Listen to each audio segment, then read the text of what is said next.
Good morning, everyone. Good morning. Before we begin with the Pledge of Allegiance, it's an honor to welcome to the public meeting here this morning some of our employees' sons and daughters. So I'm going to ask that you join us in our Pledge of Allegiance here this morning as we commence with our public meeting, our 8th public meeting for calendar year 2015. So all rise, and we're going to begin with the Pledge of Allegiance. Pledge allegiance to the flag of the United States of America and to the republic for which it stands, one nation, under God, indivisible, with liberty and justice for all. And before I recognize Vice Chairman Coleman as editor of the minutes to our special guest here today, you have a very special day planned for you. And we also want to take this opportunity to welcome you here to the commission. As I often say, we have future commissioners, future interns in our law bureau in the making here today. But more importantly, all of us, my colleagues and I, want to take this opportunity to personally thank your parents, the professionals of this great organization who show up every day to make the 5 of us in this organization look good and run itself. And we are very blessed by your parents allowing you to be with us here today. So thank you, and you're going to have a great day ahead of you. With that, it's a pleasure to recognize Vice Chairman Coleman as editor of the minutes for the March 26 public meeting. Vice Chairman Coleman. Thank you, Chairman. I have reviewed the minutes of our March 26, 2015 meeting, and I submit them to be approved as presented.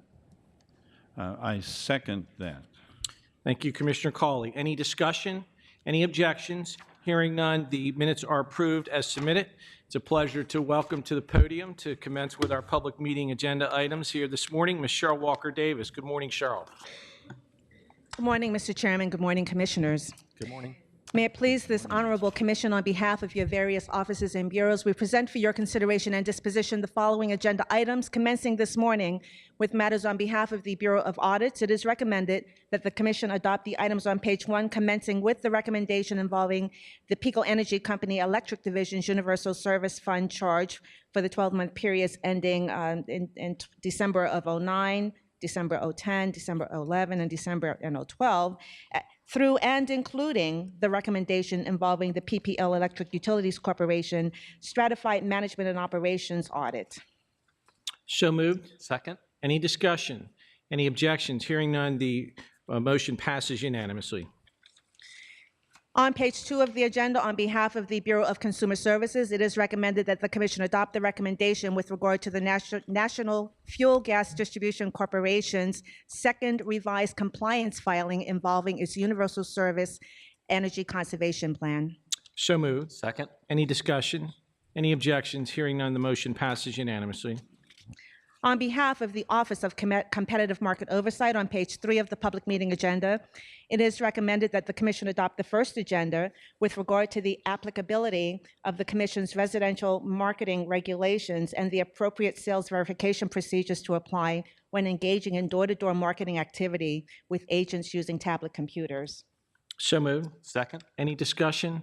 Any objections? Hearing none, the motion passes unanimously. Also, on behalf of the Office of Competitive Market Oversight, it is recommended that the Commission adopt the tentative order with regard to ensuring a more supplier-oriented utility consolidated natural gas bill.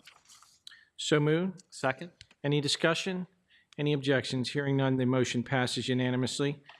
Turning now to matters on behalf of the Office of Special Assistance, in omnibus fashion, it is recommended that the Commission adopt the recommendations, commencing with the recommendation in the complaint proceeding involving A. Edward Schwartz, continuing with the remaining item on page 4, as well as all items appearing on pages 5, 6, 7, and 8, through and including the recommendation in the proceeding involving the application of Keith Pulliam, T.A. Pulliam Travel. So moved. Second. Any discussion? Any objections? Hearing none, the motion passes unanimously. Turning now to matters presented on behalf of the Bureau of Technical Utility Services, commencing on page 9 of the public meeting agenda. With regard to the first item there appearing, it is recommended that the Commission adopt the Bureau's recommendation involving the smart meter technology issue and the Electronic Data Exchange Working Group's web portal solution framework for historical interval usage and billing quality interval use, noting the statement of Commissioner Colley. So moved. Second. I'd like to recognize Commissioner Cawley here this morning for purposes of a statement. Commissioner Cawley.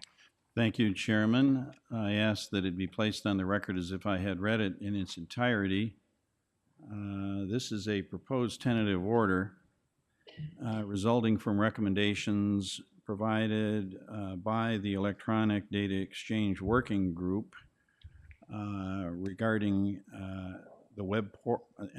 our web portal working group solution framework. Quite a mouthful.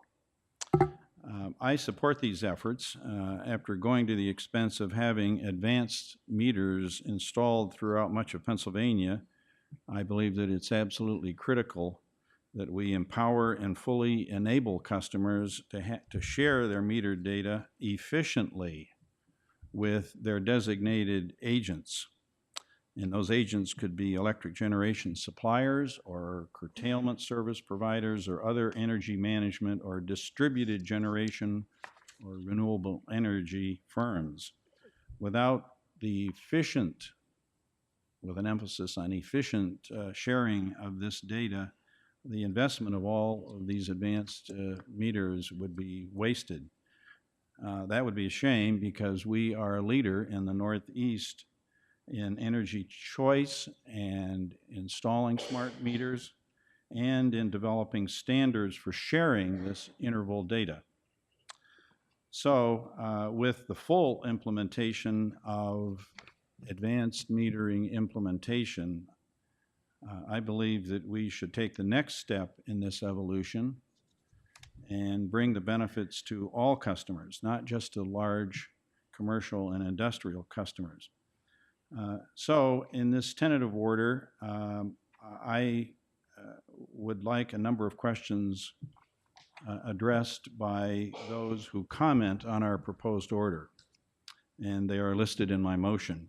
And I encourage the market participants in this process to provide feedback to assist us in a final order. Thank you, Chairman.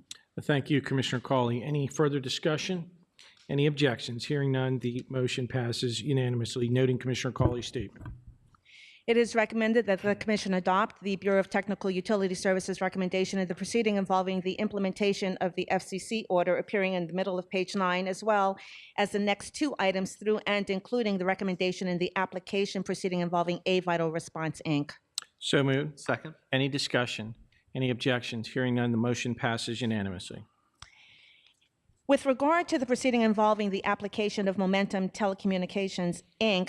for approval of the discontinuance and abandonment of competitive local exchange carrier and inter-exchange carrier reseller services to the public within Pennsylvania, there is the joint motion of Commissioner Cawley and Commissioner Whitmer. I'd like to recognize Commissioner Whitmer for a presentation of this morning's joint motion. Mr. Chairman, I believe that my colleague, Commissioner Cawley, is going to actually read it. Commissioner Cawley, I apologize, as the dean of the delegation here. You are forgiven. Thank you. This is a three-page joint motion by Commissioner Whitmer and me, which we shall spare you from a full reading, and we ask that it be included in the record as if we had read it in its entirety. Before us for disposition is the application of Momentum Telecom, Inc. for abandonment of its certificate of public convenience to operate as a telecommunications carrier and a public utility under the jurisdiction of this commission in Pennsylvania.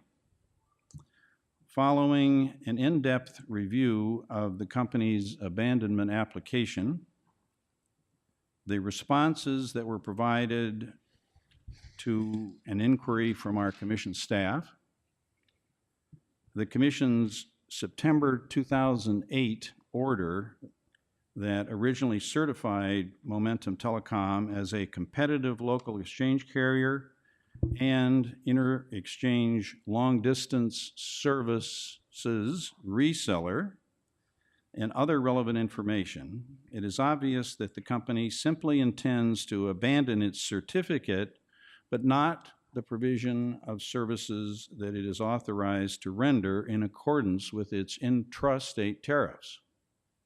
In other words, it's going to continue to do what it's doing now. It just wants to abandon the certificate. It doesn't want to be regulated anymore. The fact that the company's wholesale access services and network facilities handle voice over the internet protocol, otherwise known as VoIP, call traffic is immaterial to the statutory standard that requires an applicant to abandon, quote, in whole or in part, unquote, any of its properly tariffed services under Section 1102A2 of the Public Utility Code is simply immaterial, as is Pennsylvania's 2008 Voidum Freedom Act, which simply is not implicated. If you're going to abandon service, you have to abandon service. You can't simply abandon your certificate. So the company may wish to cancel its certificate without or while continuing to provide intrastate wholesale access services that the company voluntarily tariffed in the first place. Its application amounts to providing public utility services in the Commonwealth without the required certificate of public convenience that it voluntarily sought and obtained through the Commission's 2008 order. Such an outcome is simply not permissible. Therefore, we move that the application of Momentum Telecom, Inc. to abandon its certificate of public convenience be denied, consistent with this motion, that the Office of Special Assistance prepare a motion consistent, or an order consistent with the motion, and that the entered order be served upon the Office of Consumer Advocate, the Office of Small Business Advocate, the Office of Attorney General, and the Commission's Bureau of Investigation and Enforcement. I second the motion. The motion's been seconded. Any discussion? Mr. Chairman, I'm going to be voting in concurrence only. I, too, will be joining the Vice Chairman in concurring in result only on this particular case. Any objections? Hearing none, the motion passes unanimously. Excuse me, joint motion passes unanimously. Continuing with matters on behalf of the Bureau of Technical Utility Services on page 10 of the public meeting agenda, it is recommended that the Commission adopt the recommendation at the top with regard to the application of New America Power, LLC. So moved. Second. Any discussion? Any objections? Hearing none, the motion passes unanimously. It is recommended that the Commission adopt the Bureau's recommendation with regard to the PECO Energy Company general rate increase request that notes the suspension of the proposed increase as well as the institution of an investigation, noting the joint statement of you, Mr. Chairman, along with Commissioner Brown. So moved. Second. I'd like to have our joint statement entered into the record here this morning, as if we read it in its entirety. I thank Commissioner Brown for joining me in preparing this joint statement here this morning. Before the Commission is the order suspending PECO Energy Company's proposed general rate increase filing and instituting an investigation into PECO's request here this morning. We support suspending PECO's proposed tariff, and we would like to direct several questions to the parties to be addressed during the litigation. While I will not read each individual question that's being proposed in the joint statement, we are interested in facilitating an on-the-record discussion regarding PECO's proposal to replace the ancillary service rider in its existing tariff with a new capacity reservation rider. The proposed rider would apply to customers who maintain and operate distributed generation assets, and for certain customers would require the reservation of distribution system capacity in the amount equal to the generator's nameplate. The proposed rider also eliminates certain aspects of the existing auxiliary service rider that relate to standby service and backup power. We recognize the general principle that customer rates should reflect costs and that distributed generation customers should pay their fair share of those costs of grid access and services provided by the utility. However, we also believe it's important to weigh any potential adverse effects the proposal may have on the economics of distributed generation investments in the PECO service territory, namely combined heat and power systems. As many of you know, this commission embarked last year on hosting two successful en banc hearings, one at Drexel University and one at the University of Pittsburgh. And a number of presenters discussed with us things like updating standby tariffs, incentives to recognize the work or the benefits of combined heat and power. And later on here today at public meeting, we'll talk about our study that was issued by our statewide evaluator on the benefits of combined heat and power systems. And more recently, the announcement by Governor Wolf in the proposed fiscal year budget, new economic incentives for CHP systems here in the Commonwealth. So this joint statement really recognizes the ever-changing landscape, and we use this particular rate case filing as an opportunity to bring more interveners to the table to really discuss ways to support CHP in the PICO service territory. And let me just conclude by saying this is of certainly particular importance to customers in the PICO service territory, representing over 1.6 million customers here in the Commonwealth. So we therefore strongly urge the parties to address the questions that have been articulated in our joint statement here this morning. And additionally, we also encourage the parties to provide information regarding ancillary issues not encompassed by the specific questions we've asked here this morning.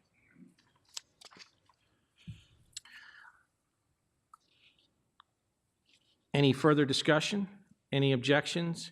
Hearing none, the joint motion passes unanimously. Excuse me. Statement. Joint motion. The motion passes unanimously, noting the joint statement of Commissioner Brown and myself. Sorry about that.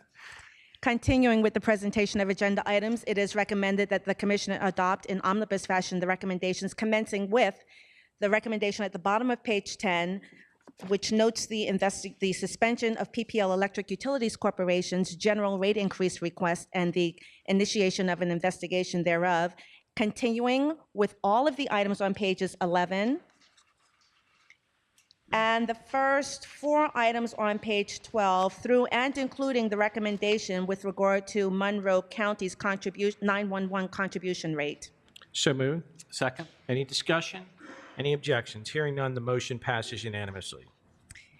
At the bottom of page 12, it is recommended that the Commission adopt the staff recommendation with regard to the application of Cypress Communications Operating Company, LLC, for approval of the discontinuance and abandonment of inter-exchange carrier service, reseller service, competitive local exchange carrier service, and inter-exchange carrier services within Pennsylvania, noting the statement of Commissioner Whitmer. So moved. Second. I'd like to recognize Commissioner Whitmer here this morning for purposes of her statement. Commissioner Whitmer. Thank you, Mr. Chairman, and I'd like my statement entered into the record as if I'd read it in its entirety. Before the Commission today is the Cypress Communications application for discontinuance and abandonment. The company has indicated that they are ceasing operations in Pennsylvania and has requested that any active tariffs be canceled. Also, the company has, in fact, notified its customers of its intent to cease operations and informed them that other providers are available to meet their telecommunications needs. I'm highlighting this particular application for discontinuance and abandonment because it mirrors, word for word, another application on today's agenda, which also requests our approval for discontinuance and abandonment. The Public Utility Code at Section 1102 clearly states that a public utility can apply to abandon or surrender in whole or in part any service, subject to the approval of the Commission. The key difference, though, between the two applications, which anyone reading the two items may not ascertain, is that Cypress Communications understands that in order to receive the Commission's approval for abandonment of its certificate of public convenience, the company must actually abandon the service that had been previously approved. Cypress Communications properly followed the statutory directives and appropriately applied to abandon its certificate of public convenience, since it has, in fact, ceased telecommunications operations in Pennsylvania. Thank you. Thank you, Commissioner Whitmer. Any further discussion?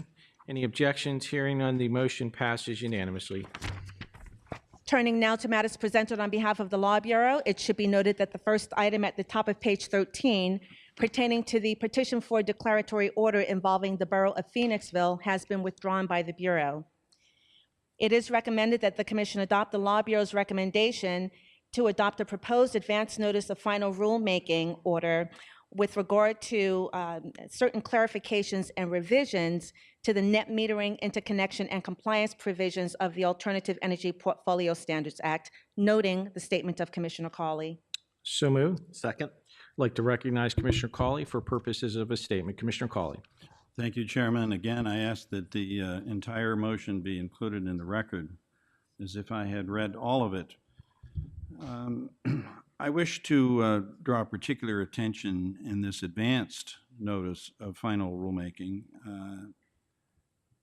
to the revisions relating to the provision that would require all new alternative energy systems to be sized to generate no more than 200% of the customer generator's annual electric consumption at the interconnection meter and all qualifying virtual meter aggregation locations. In other words, we're proposing that the rule be changed prospectively, and we would grandfather in existing net meters that that bidirectionally allow a owner generator to receive credit at the retail, not wholesale, retail rate for excess generation. Before now, the Commission did not set more restrictive size limitations on customer generators, except in a policy statement, which of course has no effect as a matter of law. It's just a policy statement permitting net metering of third-party owned and operated systems. In our previous proposed rulemaking, we proposed 110%. In other words, a customer generator could get credit for more than they actually, if they generate more than they actually use, they could, by using the net meter, they could get credit up to 110% of their usage. In this proposed rulemaking, we modify that to between 110 and 200%, which appears to be largely driven by a review of the output of existing customer generator systems. I won't go on to all of this, but simply to say that at least I'll say this for myself, and I think it was on behalf of all of my colleagues at the time, it was never intended in implementing Act 129 that we would create business opportunities for generators who should be competing in the wholesale electric market and not be taking advantage of our efforts to encourage distributed generation in the implementation of net metering. I think at the time, if we had ever thought that this was going to be taken advantage of by people overbuilding, and instead of just using the power for themselves, they were intentionally generating a lot more than they would ever need as a business opportunity to be a generator. That simply was not the intention of adopting the retail rate. So the problem when you go from 110% up to 200% is that you are creating a situation where you're overloading the distribution system, which is not like the transmission system that can handle all that excess generation. And what it does is it creates opportunities for early adopters, and it destroys opportunities for the people I think we really intended the rule to help, who come later when the distribution system can't handle all the excess generation, for those who have really turned our incentives for small users into a business opportunity. So I'm willing to go ahead with a tentative order that proposes an increase in the percent, but I'm really concerned about the sustainability of such an increase in the percentage. Secondly, many of these distributed generation customer generator systems are solar photovoltaic systems. so-called PV systems. PV and wind systems require an inverter to convert direct current from the generating resource to the voltage and frequency of the alternating current, the AC distribution system. So today's smart inverters have many capabilities, but there also can be a downside to them. While this rulemaking before us does not address interconnect requirements related to smart inverters, I encourage comment on the benefits and necessity of adopting further updates to our interconnect regulations that incorporate the capabilities of these new smart inverters. A discussion of benefits should address whether adopting new regulations relating to smart inverters can enable more market penetration of distributed generation systems, and what safety and operational benefits to the distribution grid can result from adoption of these new future regulations. Thank you, Chairman. Thank you, Commissioner Cawley.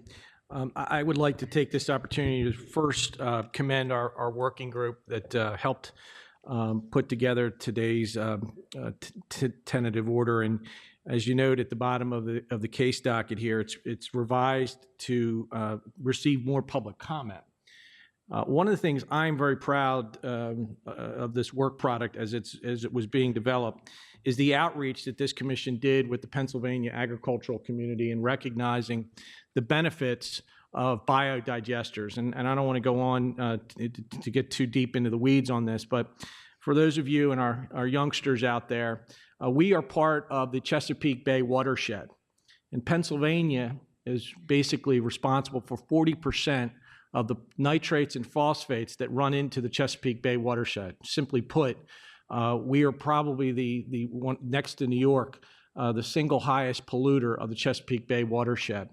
And what does that have to do with today's ruling? Well, it recognizes the benefits of these systems, these biodigester systems that are clean energy, but more importantly, as this evolves and working with organizations like Chesapeake Bay Foundation and our Department of Environmental Protection, that there is eventually an environmental scoring mechanism for these systems. So I know you talked about the solar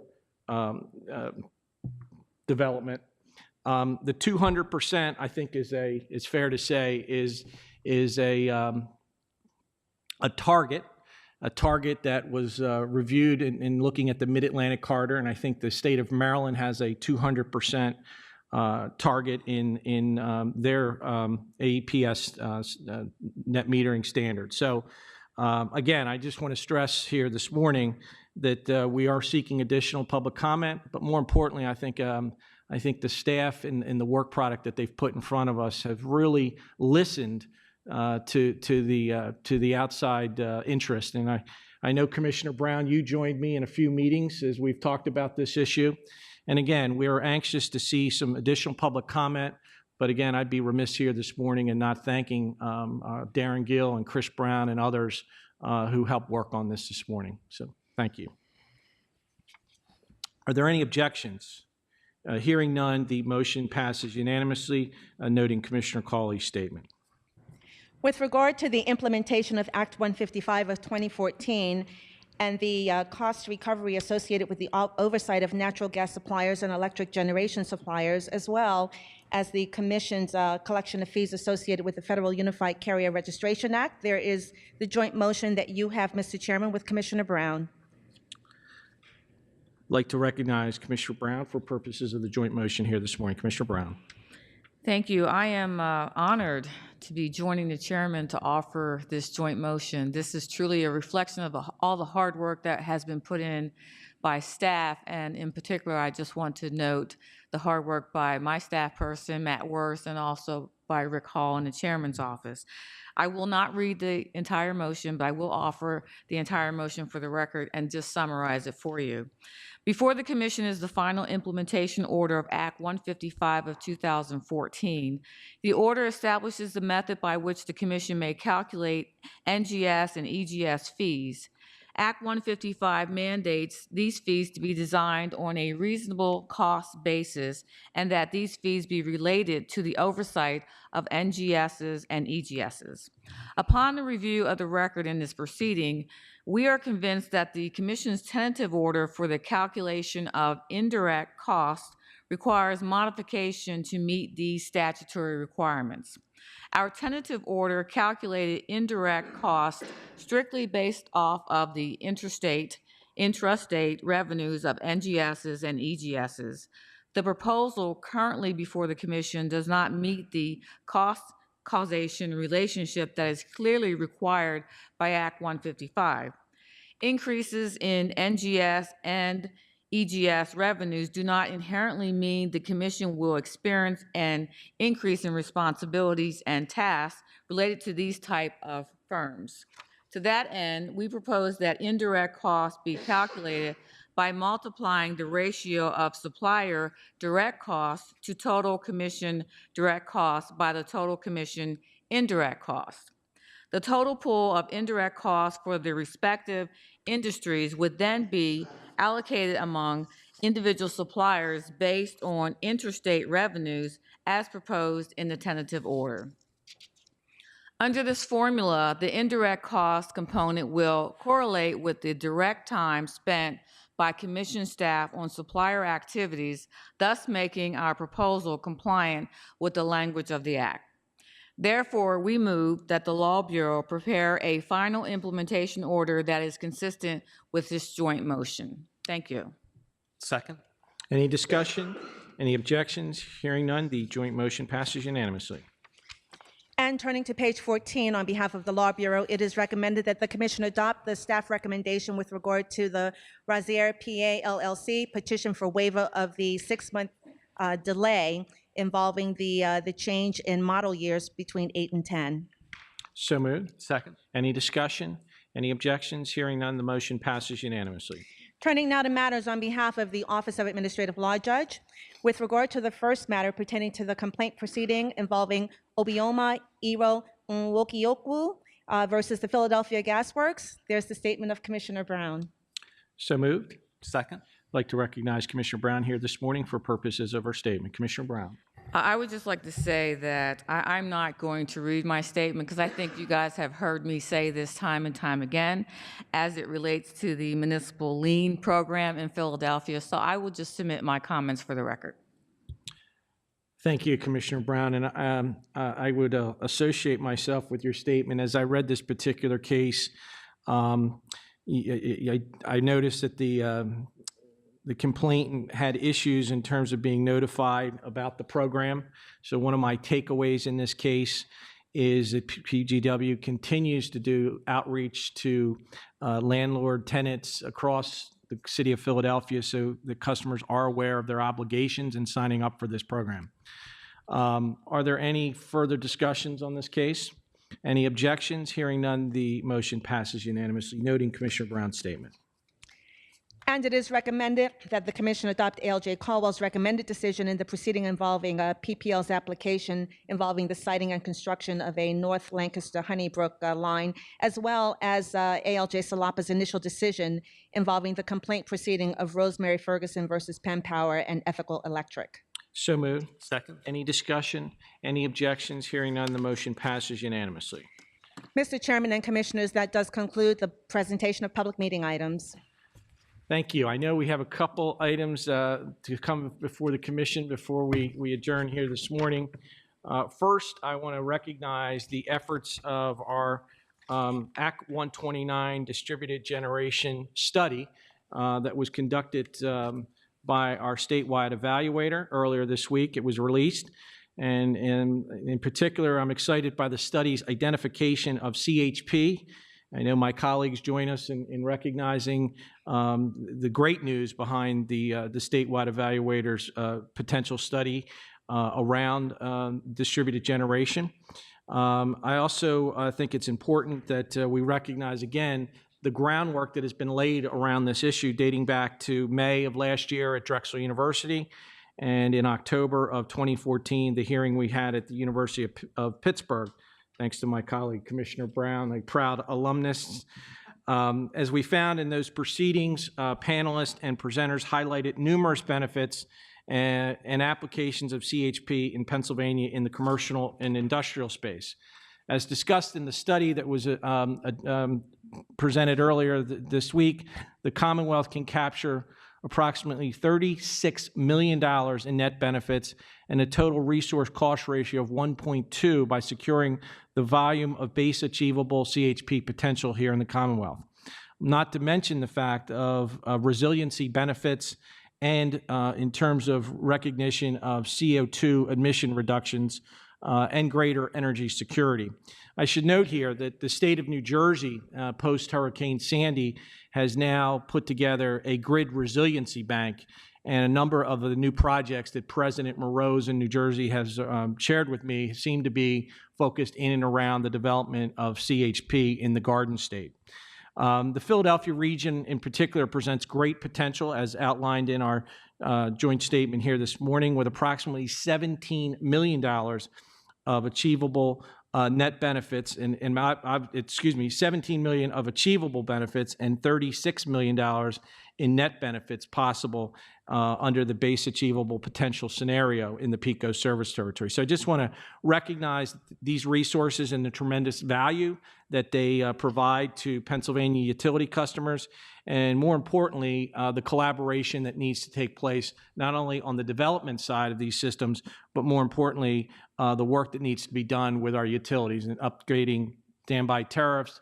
And I think, again, the governor's announcement on new funding around CHP, I think, provides a great kickstart for this industry. So we look forward to reviewing the comments and reply comments. And again, I want to thank the work of our Act 129 team and also the work of the statewide evaluator. Next item I want to report on this morning is the just stellar work that was presented this week around the inquiry into the Philadelphia Gas Works pipeline replacement program. Our director, executive director, Jan Freeman, issued a letter to my colleagues and I and all of our bureau directors articulating in a document here a staff report entitled Inquiry into Philadelphia Gas Works Pipeline Replacement Program. And I think it's fair to say that this group has done a remarkable job identifying potential opportunities for the Philadelphia Gas Works to take an 88-year replacement schedule and work aggressively with the commission in a collaborative way with opportunities around a DISC filing to move forward with getting that 88-year replacement schedule down somewhere hopefully in the 40-year range, right, Jan? You're nodding your head. We'd maybe go even a little bit lower. But what this study did was recognize the collaboration of the commission to work with this utility. More importantly, at the end of the day, public safety in the city of Philadelphia. And as we all know, this holy grail of safe, affordable, reliable service. And I think what this document has done, and Jan, again, I commend you and the team, this document I think strikes the appropriate balance. It's not a mandate on PGW. It's a collaborative document, and I think it provides I call it, as I said to my staff here this morning, a cafeteria option of plans that they can submit to us in order to achieve this pipeline replacement acceleration. So again, kudos to staff. I know my colleagues join me in recognizing their efforts here this morning. And the last item here this morning, probably the most important item here this morning, is to call upon Madison Van Zant. Madison, if you could come forward. You are going to be given this gavel, and you are to use it with extreme discretion. Thank you, Commissioner Whitmer. So Madison, at the end of every public meeting, we bang out, meaning we're done for the day. But our work is never done, as your parents tell you. And one time I said to a colleague, don't use this to like hit the chairman or one of my colleagues, although sometimes we want to do that. But I'm going to hand this over to you, okay? Go ahead, grab it from me. And you're going to gavel us out. You can click it a couple times. Great job.